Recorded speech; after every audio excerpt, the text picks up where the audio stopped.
Olá, tudo bem? Seja bem-vindo ao canal Meu Momento com Deus. Nessa ocasião nós teremos o nosso tão precioso estudo guiado, o momento em que nós vamos nos deter no estudo da lição. Isso é maravilhoso. Bom, nós vamos dar continuidade ao tema da semana, onde nós estamos vendo os sinais da divindade de Jesus Cristo. Episódios, momentos, situações em que ele vivenciou aqui na Terra, que não apenas atestam, mas comprovam que ele de fato era um ser divino. Que ele de fato era não, que ele de fato é o ser divino, o Filho de Deus, o Messias prometido. E nós vamos dar continuidade nesse momento. Mas antes, deixa eu te perguntar, você já é inscrito no canal? Davi, por que é que eu preciso me inscrever? Para que você não perca, meu querido, minha querida, nenhum estudo guiado. Esse estudo a qual nós estamos nos aprofundando, estamos conhecendo os temas do Evangelho de João, esse Evangelho tão querido por todos. Então, para que você não perca nenhum estudo, é interessante você estar inscrito, para que o YouTube possa te notificar, te sinalizar, dizendo, olha, hoje tem bênção para você, tá certo? Outra coisa muito importante, gente, é que você deixe o seu gostei. Quanto mais gostei, mais a plataforma vai entender que esse material é relevante, é interessante, que deve ser divulgado, deve ser recomendado para outras pessoas. Por isso eu peço sempre no início, deixa o teu gostei, não custa nada, tá bom? É isso, então vamos orar e logo em seguida a gente adentra ao estudo de hoje. Oremos então? Senhor Deus, estás nos céus, muito obrigado, Pai, porque mais uma vez a tua misericórdia se renovou sobre cada um de nós. E nesta ocasião, mais uma vez, nós teremos a bendita oportunidade de estudar a tua palavra. Hoje, conhecendo um novo tema, um novo assunto, que com certeza vai falar aos nossos corações pelo poder que emana da tua palavra, pelo poder do teu Espírito Santo, que foi o autor da mesma. Perdoa, Senhor, os nossos pecados, purifica os nossos lábios, purifica o nosso coração e mente. Fica conosco, dá-nos a tua paz, em nome de Jesus Cristo. Amém. Pois muito bem, hoje é quinta-feira, dia 10 de outubro. O nosso tema é a ressurreição de Lázaro. É um tema bastante conhecido, talvez você saiba de cor salteado quais foram os passos, tudo aquilo que aconteceu nesse episódio em que o amigo de Jesus, chamado Lázaro, foi ressuscitado pelo poder de Jesus, pelo poder divino de Jesus. Eu separei aqui alguns pontos. É apresentado também aqui um contexto, mas antes de nós lermos o contexto, foi apresentado aqui alguns pontos introdutórios, né, com base nesse assunto, e eu quero compartilhar e conversar um pouco com vocês sobre isso. O primeiro ponto diz assim, o capítulo 11 de João está repleto de tristeza. De fato, é verdade. É tanto que eu lembro que uma vez eu não posso dizer a oportunidade, porque de fato não foi, vamos dizer assim, algo para se celebrar, né? Mas certa vez eu fui convidado para dar algumas palavras ali em um momento fúnebre, né? De uma família, de um amigo, onde o pai desse meu amigo tinha falecido, e ali ele me convidou, né, para falar algumas palavras aos familiares, e ali eu fui, né, prestei minhas condolências e, claro, o Espírito Santo me tocou para falar sobre esse contexto de João 11, em que Jesus, e juntamente com seus discípulos ali, vivencia um cenário bem semelhante, um cenário de velório, né, onde havia ali uma pessoa morta. E ali tem umas palavras de Jesus que nós vamos rever aqui nesse estudo de hoje, que são palavras que devem ser lembradas, devem ser repetidas, palavras que trazem conforto, palavras que animam em situações como essa de desespero, de agonia, de tristeza profunda. Então, eu guardo essa lembrança, né, essa situação que eu vivi, e o Evangelho de João, capítulo 11, né, tem essa finalidade, né, trata ali de um assunto em que está repleto de tristeza. E o que foi que acontece nesse capítulo 11 de João? Lá tem a notícia da doença de um amigo querido, né, a doença de Lázaro. Jesus está ali com os seus discípulos, num local distante, e ali chega um mensageiro dizendo o seguinte, olha, vem depressa, porque Lázaro adoeceu. E por algumas circunstâncias que a gente vai ver posterior, Jesus ele não se apressa em ir até Lázaro, que estava acometido ali de uma doença grave, que culminou na sua morte, né? E aí, dando prosseguimento, a gente vê o choro pela sua morte, o choro das suas irmãs, Marta e Maria. A queixa das irmãs de que Lázaro não teria morrido se Jesus estivesse presente, né? Uma das irmãs, se eu não me engano, a Marta, né? Ela vai até Jesus ali e, de certo modo, dessa bronca, né? A gente nota que ela estava chateada e é compreensível pela dor que ela estava sentindo. Ela cria que Jesus tinha poder de curar. Jesus fazia muitos milagres, curava muitas pessoas. Aquela enfermidade ali não era nada para Jesus. Porém, Jesus aparentemente chegou tarde demais, de acordo com a visão das pessoas que estavam ali sofrendo pela perca, né? E logo em seguida, nós vemos ali as lágrimas de Jesus. Esse é o primeiro relato bíblico, né, em que deixa escrito Jesus chorando, né, expressando ali a sua dor. E esse choro de Jesus, por mais que seja um dos versos menores da Bíblia, expressa muita coisa. Expressa compaixão, expressa dor, expressa empatia, expressa tristeza pela situação do pecado, né, pela decadência que aconteceu, onde as pessoas padecem, né, sofrem com doenças e acabam morrendo, né? E esse choro de Jesus fala muito sobre isso. Não foi um simples choro, mas foi um choro, podemos dizer assim, de expressão, né? Onde ele, de certo modo, protesta com o seu choro a situação terrível das consequências do pecado, né? Um outro ponto que eu destaquei fala assim, ó, mas Jesus demorou 2 dias antes de iniciar a jornada até Lázaro. Está lá em João 11, verso 6. Chegando a dizer que se alegrava por não ter ido antes. E aí você, quando escuta isso aqui, você deve pensar, como assim? Se alegrar com a dor do outro. Onde é que está o motivo de alegria no sofrimento alheio? Se a gente for ler o contexto do verso 14 e 15, você vai entender o motivo pelo qual Jesus se alegrou. Diz assim, 14 e 15, ó. Então lhe disse claramente, Lázaro morreu, né? Por que aqui no versículo 14 fala isso? Porque nos versos anteriores Jesus disse que Lázaro estava descansando, né? Tinha dormido, né? Só que os discípulos pensavam que Lázaro estava dormindo no sono, né? Que a gente costuma tirar o cochilo, não. E aí Jesus precisa ser claro, dizendo, olha, esse sono a qual eu estou me referindo é o sono da morte. Lázaro morreu. Não é por quê? Porque até então os discípulos não estavam compreendendo, não estavam entendendo o que Jesus estava querendo dizer com aquilo, né? E aí Jesus esclarece e depois ele diz, ó, e para o bem de vocês, estou contente por não ter estado lá, para que vocês creiam.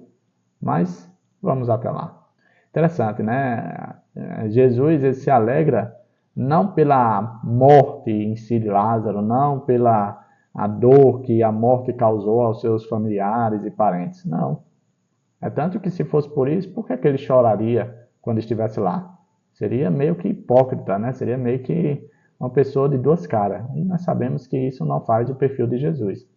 Jesus se alegra porque essas é mais uma oportunidade, né, apresentada ali na história dele, em que Jesus vai fazer uma grande obra, mas com o propósito de conseguir alcançar as pessoas. Veja que ele diz assim, ó, eu estou contente por não ter estado lá, para que vocês creiam. Ele estava se referindo a quem? Aos discípulos. Ele estava conversando com os discípulos. Veja que mesmo após os discípulos testemunharem vários milagres, várias coisas, havia talvez ali no coração dele alguns resquícios de dúvida, né? Talvez eles não tenham consciência, né? Não tenham se entregado completamente. E eu e você podemos estar vivendo algo semelhante, né? Enquanto tudo está bem, a gente crê em Jesus. Mas quando as coisas começam a apertar, a gente começa a levantar dúvidas, a gente começa a questionar, a gente começa a se perguntar se de fato ele nos ama, se de fato ele existe, esse tipo de coisa, né? E aí Jesus se utiliza da situação da morte de Lázaro para mostrar que ele é o Filho de Deus, que ele é um ser divino, que ele tem poder até mesmo para ressuscitar as pessoas que descansam o sono da morte. E aí continua dizendo o seguinte, ó, Essa atitude não foi de frieza, pelo contrário, teve um propósito de revelar a glória de Deus. O motivo da alegria de Jesus era exatamente esse. Mais uma oportunidade que Jesus teve para revelar a glória de Deus. A alegria de Jesus era isso, revelar a glória de Deus. O outro ponto que eu destaquei diz assim, ó, quando chegamos a João 11, 17 a 27, Lázaro já estava morto havia 4 dias. O seu corpo já estaria se decompondo. E como disse Marta, Senhor, já cheira mal, porque está morto há 4 dias. A gente não entende o motivo pelo qual Jesus se demorou. Por que Jesus não foi logo em seguida, quando Lázaro tivesse morrido? Sabe por quê? Porque havia uma crendice na época de que a pessoa ela poderia voltar a viver até mesmo após 3 dias de falecimento. Ou seja, se passasse os 3 dias após a morte, era impossível que alguém voltasse à vida. Mas até o 3º dia havia a possibilidade, havia chance da pessoa tornar a vida. Era como se a pessoa entrasse em um processo ali de coma, né? Em que seu corpo descansasse e depois, até os 3 dias, ele voltasse a viver. E aí Jesus, sendo um conhecedor dessa lenda, dessa crendice que existia na época, ele não chega no dia seguinte, nem com 2 dias, nem com 3 dias, mas ele chega com 4 dias seguidos. Ou seja, não havia nenhuma situação, nenhuma brecha, nada que as pessoas pudessem alegar. Não, isso não foi obra de Deus, isso não é nada, isso foi porque essas coisas acontecem. Não, Jesus não deixou margem para esse tipo de coisa. É tanto que Marta, uma das irmãs, lá diz, olha, Senhor, pelo amor de Deus, já está fedendo, o corpo já está em situação de decomposição. Não tem mais jeito. E aí Jesus chama a atenção dela dizendo, olha, eu não te disse que se você cresce, você iria ver a glória de Deus? Tão somente creia em mim e você vai ver a glória de Deus. O desafio foi esse feito a Marta. O outro ponto que eu destaquei diz assim, ó, e como Deus, aquele que criou a vida, Jesus tem poder sobre a morte. Assim, ele aproveitou essa oportunidade, a morte de Lázaro, para revelar uma verdade crucial sobre si mesmo. Eu sou a ressurreição e a vida. Quem crê em mim, ainda que morra, viverá. E todo o que vive e crê em mim não morrerá eternamente. Foi exatamente esse texto que eu apresentei ali na cerimônia fúnebre, né, para as pessoas que estavam ali, porque normalmente a morte é enfrentada da seguinte forma: o fim. Acabou, não tem mais o que fazer, já era, nunca mais vou ver essa pessoa, agora eu vou ficar com a eterna saudade. Porém, esse texto de João 11, 25, ele fala a respeito de que a morte não é o fim. Se nós depositarmos a nossa vida em Jesus, se nós acreditarmos em Jesus, a morte não é o fim. Algumas pessoas dizem, olha, só não tem jeito para a morte. Mas a Bíblia não diz isso. A Bíblia diz que até para a morte tem jeito. E o nome desse jeito é Jesus Cristo. Né? Aqui é muito claro, olha, eu sou a ressurreição e a vida. Sou eu quem dou a vida. Sou eu quem faço a vida retornar. Isso também faz uma correlação bastante interessante com a criação. Ali, quando Deus estava criando o primeiro casal, que soprou o fôlego de vida nas narinas, né, fazendo a vida acontecer, né, a junção do fôlego com o material, o barro, e ali as pessoas se tornando seres viventes, né, almas viventes, ou seja, apresentando que a pessoa que criou a vida no início é a mesma que está afirmando agora que é a ressurreição e a vida. Em outras palavras, foi Jesus que participou ali do momento da criação. Né? Isso é bastante interessante. Eu sou a ressurreição e a vida. Quem crê em mim, ainda que passe pela experiência da morte, essa pessoa ainda poderá tornar a viver. E todo o que vive, ou seja, aqueles que ainda continuam vivos, e creem em mim, não morrerão eternamente. Você pode até passar pela experiência da morte, mas tenha uma coisa no seu coração, não é eternamente. É por isso que Jesus, quando estava falando com seus amigos, diz, olha, Lázaro está dormindo, porque essa morte a qual eu e você estamos suscetíveis a experimentar nesse mundo mal, é semelhante ao sono. Você dorme e no dia seguinte acorda. Você não dá fé do que aconteceu durante a madrugada, ou o que aconteceu ao seu redor. Não, você está dormindo, está ali inerte, né?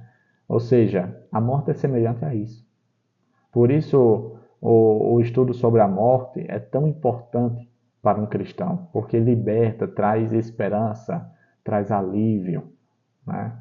Isso é bastante interessante. E agora nós vamos ler o contexto que foi apresentado aqui no estudo de hoje, é o contexto de João 11, verso 38 a 44. Diz assim, ó, Jesus, outra vez, profundamente comovido, foi até o sepulcro. Era uma gruta com uma pedra colocada à entrada. Tirem a pedra, disse ele. Disse Marta, irmã do morto. Senhor, ele já cheira mal, pois já faz 4 dias. Disse-lhe Jesus. Não lhe falei que, se você cresce, veria a glória de Deus? Então tiraram a pedra. Então Jesus olhou para cima e disse, Pai, eu te agradeço porque me ouviste. Eu sei que sempre me ouves, mas disse isso por causa do povo que está aqui, para que creia que tu me enviaste. Depois de dizer isso, Jesus bradou em alta voz, Lázaro, venha para fora. O morto saiu, com as mãos e os pés envolvidos em faixas de linho, e o rosto envolto num pano. Disse-lhe Jesus, tirem as faixas dele e deixem-no ir. Olha que texto poderoso e maravilhoso. Até então, aquelas pessoas tinham testemunhado grandes feitos e milagres de Jesus. Mas nenhum deles se comparava a ressuscitar uma pessoa que já estava em situação de decomposição, que já tinha passado 4 dias, que estava fedendo, gente. Ninguém ainda tinha testemunhado. Sabe qual foi o resultado? Muitas pessoas creram em Jesus. Até mesmo judeus que testemunharam aquela situação. O relato fala que quando Jesus chora, alguns judeus que tinham ido consolar ali a família, disseram, olha como ele o amava. Né? Eles perceberam a dor de Jesus, eles se compadeceram com a dor de Jesus. Ou seja, demonstrava que o coração deles estava aberto. E aquele momento foi perfeito. Aquelas pessoas não somente testemunharam da glória de Deus, mas também foram alcançados por esse Deus. Com base nesse contexto, eu separei 2 pontos, e aí a gente encerra o nosso estudo, porque se você deixar, você sabe, eu sou meio tagarela, eu vou falando, quando dá fé, o tempo passa ligeiro demais, e o ponto que eu destaquei diz assim, ó, assim como Jesus mostrou que é a luz do mundo, ao dar a visão ao cego, foi os temas dos dias anteriores que a gente viu, aqui ele ressuscita Lázaro dentre os mortos, demonstrando que ele é a ressurreição e a vida. Ou seja, mais um sinal da divindade de Jesus. O Senhor da ressurreição e da vida.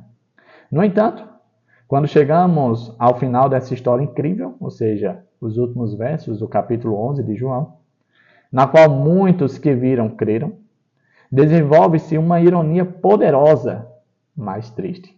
Sabe qual foi a ironia? Alguns judeus acreditaram no que viram, eles se convenceram, eles se converteram a Jesus. Mas alguns outros correram para os fariseus, para os líderes religiosos e contaram tudo aquilo que tinha acontecido. Sabe qual foi a reação deles?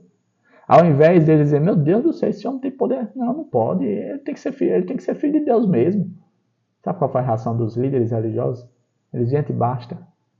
A gente tem que dar um basta nisso, a gente não pode. A cada dia mais ele faz sinais e maravilhas e milagres e mais pessoas vão acreditando nele. A gente tem que matar esse homem. Sabe por quê? Porque se a gente não frear ele, o que vai acontecer é, os romanos vão vir e vão destituir o nosso cargo, a nossa posição, o nosso pedestal, né, de privilégio, a gente vai perder por conta desse homem. E o povo vai pagar por tudo isso, a gente vai ser destruído, a gente vai ser espalhado. É preferível que esse homem morra pelo bem de todo um povo. Mal sabia Caifás, que foi quem falou essas palavras, que ele de fato estava profetizando o que Jesus iria fazer, ao verter sua vida em sacrifício para a salvação de todas as pessoas da terra. Todos aqueles que aceitarem o seu sacrifício, a sua mediação, iriam receber a salvação. Mas um ponto interessante que eu destaco nessa ironia apresentada é que a preocupação não era em si as pessoas, não era o bem, nada disso. A preocupação deles era perder o prestígio, a honra, o poder que eles tinham. Caifás era o sumo sacerdote, ou seja, era a autoridade máxima na igreja. E ele não estava preocupado com a salvação, ele não estava preocupado com o perdão de pecados, ele não estava preocupado se as pessoas estavam tendo um motivo de esperança, um motivo de ânimo, um motivo para viver. Não, eles não estavam preocupados com isso. A preocupação deles é: a gente vai perder tudo isso que a gente conquistou. E a gente vê que quando o coração está fechado, quando o coração se assemelha ao coração de Faraó, o coração de pedra, pode ser o maior dos milagres, o sobrenatural pode ser o maior que for, que não vai ter nenhum efeito. E isso acontecia na vida daqueles líderes religiosos. Que essa não seja nem a minha, nem a sua realidade. Que com o estudo de hoje, a gente possa se maravilhar mais ainda, porque o Deus a quem nós servimos e seguimos é o Senhor da ressurreição e da vida. Aquele que passar pela experiência na morte, se crê em Jesus, vai viver. E é com essas palavras que eu encerro. Lázaro foi ressuscitado pelo poder divino de Jesus Cristo. Que o Papai do Céu te abençoe, te proteja de todo mal e que Ele te faça retornar aqui amanhã, porque amanhã é o encerramento da semana. Então, vamos encerrar com chave de ouro, todo mundo reunido. Tá certo? É isso. Até a próxima e tchau, tchau.